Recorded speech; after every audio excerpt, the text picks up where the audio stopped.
Donc alors là, le maïs, il a été récolté avec un bec cueilleur. C'est-à-dire que quand quand les épices sont récoltées, en dessous le bec, il y a un broyeur qui coupe les pieds.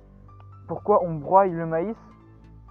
Parce que si il y a de la pyrale dans le maïs, au fur et à mesure que le maïs mûrit, la pyrale elle va redescendre dans la terre. Et si quand on récolte, elle est encore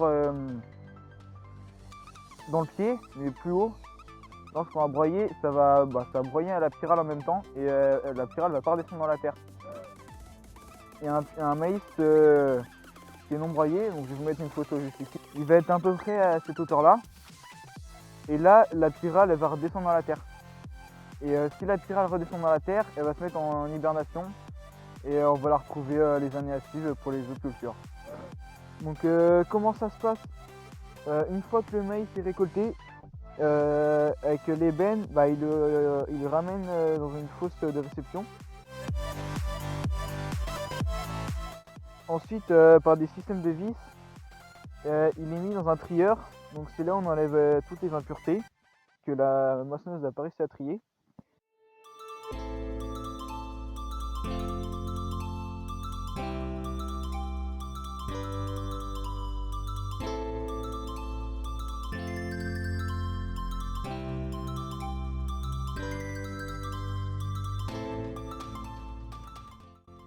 Une fois que le maïs est trié, il est ramené encore par des systèmes de vis dans le broyeur. C'est là où il broie.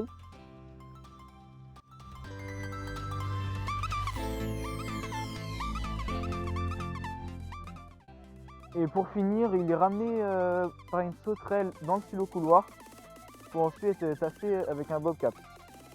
Alors le maïs, il doit être tassé le plus possible pour chasser l'air, pour avoir une meilleure conservation possible. C'est-à-dire que plus il est tassé, plus il se conservera. Et là, comme vous pouvez le voir, il était à 34,5 d'humidité.